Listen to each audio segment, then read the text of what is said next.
அநேக நாட்களாய் சூரியனாவது நட்சத்திரங்களாவது காணப்படாமல் மிகுந்த பெருங்காற்றும் மழையும் அடித்து கொண்டிருந்தபடியினால் இனி தப்பி பிழைப்போம் என்னும் நம்பிக்கை முழுமையும் அற்று போயிற்று.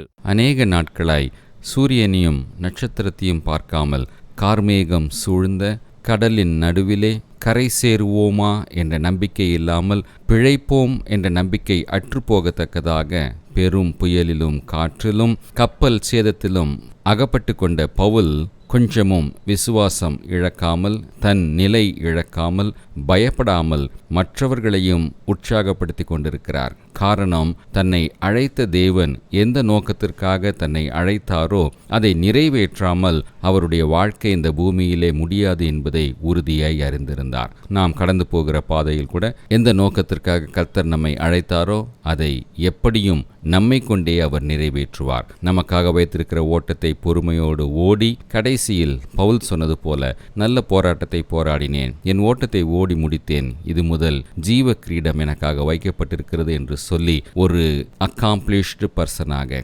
கர்த்தருடைய சித்தத்தை நிறைவேற்றினவர்களாய் நம்மை உண்டாக்கின தேவாதி தேவனை மகிமையில் தரிசிக்க கர்த்தர் நமக்கு உதவி செய்வார். அந்த விசுவாசத்தோடு ஒவ்வொரு நாளும் நம்முடைய பூமிக்குரிய வாழ்க்கையை வாழ்வோம், கர்த்தருடைய சித்தத்தை நிறைவேற்றுவோம். இது உங்கள் வெற்றியின் நாள்.